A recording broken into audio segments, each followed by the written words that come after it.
Problem 5-26. Make a graph of f of x equals 1/2 times the quantity of x minus 1 to the third power, and then graph its inverse on the same set of axes. So I've got my function written here. In order to graph it, I'm going to need to come up with a table with some points on it that I can plot onto my coordinate plane here. So in order to help do this, I'm going to go ahead and pull out my graphing calculator. And let's go into our y equals menu and plug in our function. So we've got 1/2, or 1 divided by 2, you could also type in there 0.5, times the quantity of x minus 1 to the third power. And we can go in and do second graph to get our table here. Now, if we look at this here, well, let's look at our function. This is like a times the quantity of x minus h cubed plus k. So we can still find a locator point, which is going to be, that point where it's going to change directions for us. And that point in this case would be the point 1, 0. So that ends up being kind of like the, I don't know, that some people call it like a center point there, but it's that point of inflection where it changes directions for us. So what we're going to do is we're going to go ahead and copy down the points that are given on our calculator. We have -2, -13.5, -1, -4, 0, -1/2, 1, 0. I'm going to make that my middle point because that is my locator point, remember. And then on the other side of it, we have 2 and 1/2. I could write 0.5 there. I'm just going to keep it consistent. So we have 1/2. We've got 3, 4.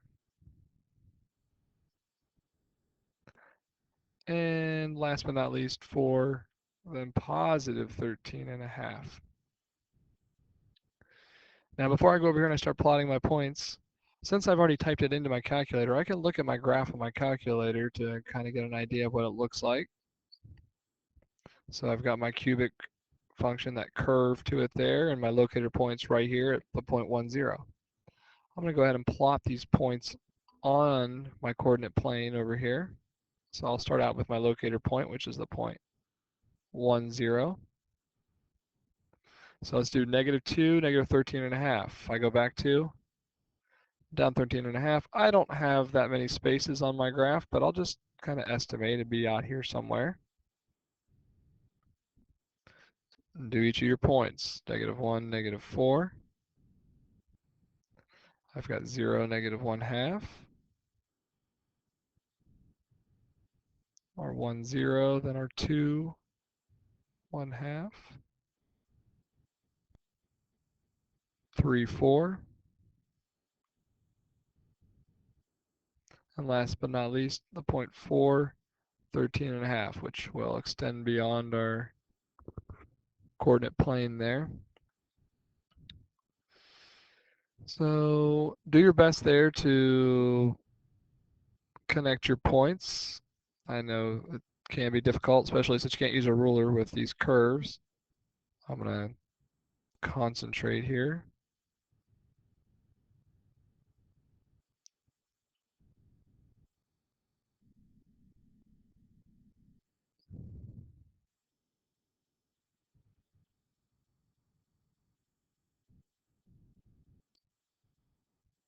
Not my best one by far, but we should have, that curve in there. It's that step.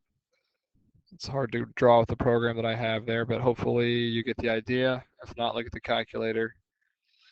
And so now that we have this function here, we need to come up with our inverse function. And you've talked about in class how our inverse is going to end up being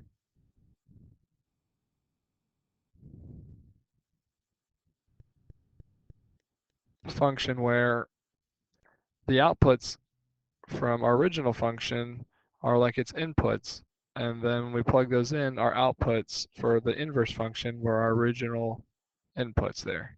In other words, we're just flip-flopping our x's and our y's of all of our ordered pairs. So let's just go ahead and do that. We've got negative 13.5 as the input, negative 2 is the output, negative 4 is the input, negative 1 is the output, negative 1/2, 0,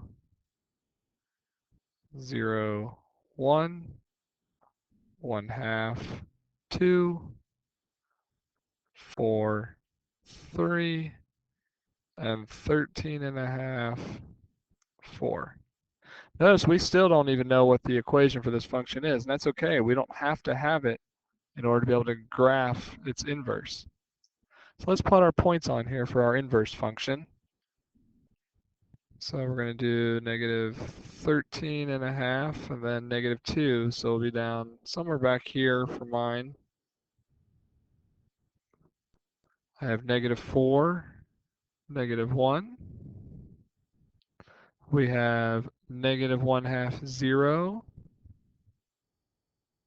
We have the point 0, 1. 1/2, 2.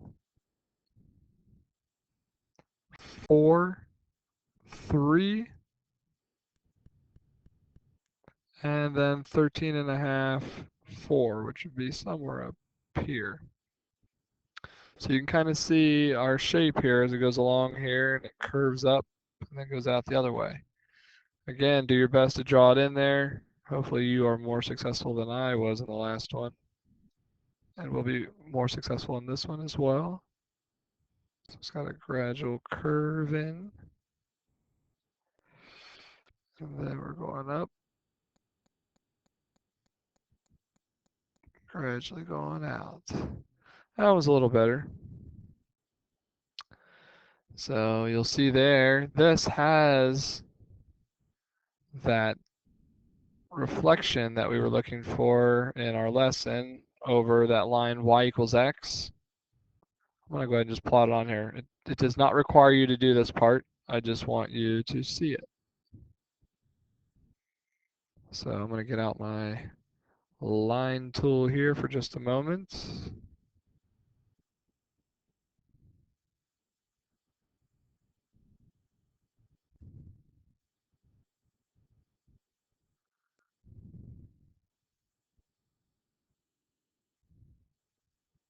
So that you can kind of see how our red function and our blue function reflect over that line. Now, how do you graph this on the calculator? I know some of you are wondering that, so we're going to actually do that for you here right now. This is the answer to the homework problem, so if you were just looking for that, that's all you needed.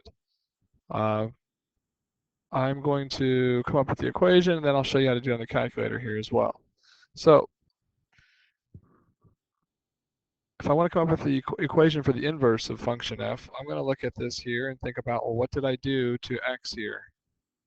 Well, I would have subtracted 1. I'm just listing them out. Then I would have cubed it.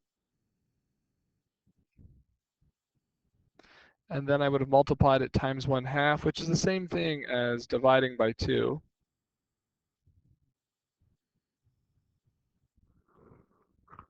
If I was to come up with my inverse, remember I would take it and do the opposite here of dividing by 2. Start at the end and work our way back to the beginning. So divide by 2, to undo that I would have to multiply by 2, which is the same as dividing by 1/2 if you did it that way. The opposite of cubing it here, or the inverse operation, would be taking the cube root. That's what that looks like that. So, and then we've gone from dividing by 2 to cubing, and so we're going back to where it says subtract 1. Well, the inverse of that would be adding 1. So if I try to take this and create my equation, I know I'm going to take x and I'm going to multiply it by 2. So I have 2x. I'm going to take the cube root of that, and then I'm going to add 1 on the end there. So this should be what my inverse function will look like. But let's talk about the calculator here. Let's pull this out here. So the first thing is we still have our function on here. We've got y equals, we have the 1/2 times the quantity of x minus 1 to the third. I'm going to go ahead and graph my line of symmetry, which is the line y equals x. So if we look at our graph there, you'll see, boom, that's where it runs through. And the next part of it here that we need to do is something that many of you probably haven't done before. Now, feel free, you could type in this function here, but I'm going to show you a little bit different approach. So we still have our functions in. Notice that our main function is in function y1. But now what we're going to do here is we're going to quit out, do second mode, quit, back to the home screen. And let's get out our keystroke sequence so you can follow along. So this is how to graph the inverse. We're going to do second, then the program button to go into the draw menu. And if you scroll down on the draw menu,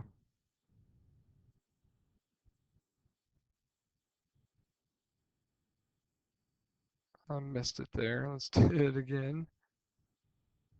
And there it was. Okay, so we want to go to where it says draw inverse there. We want to draw the inverse. So go ahead and choose number 8. You'll see it'll bring it up, and it's going to want us to choose which function we want it to draw the inverse of.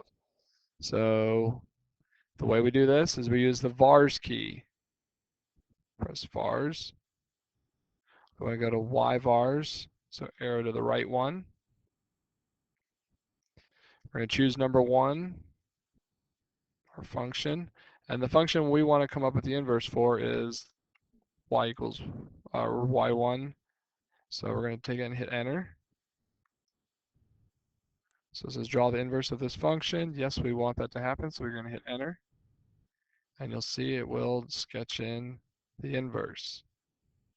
So if we compare those two graphs, you'll see that we have the inverse of our original function on there. To clear it out, if you want to get rid of just the inverse and you want to keep the rest of the graph on there, you'll want to just go into second draw, or program into the draw menu, and if you do number 1, clear draw, it will take it and it will get rid of that line that it drew in here. In order to clear out the rest of it, you have to go back into your y equals menu and clear out those. Hopefully this helped you out. This is problem 5-26. You're just making the graph of this function and then graphing its inverse on the same set of axes. So it should look something like that. This is Mr. Boyd. If you have questions, make sure you ask your teacher or ask somebody who may be able to help you. Thanks for listening. Have a good night.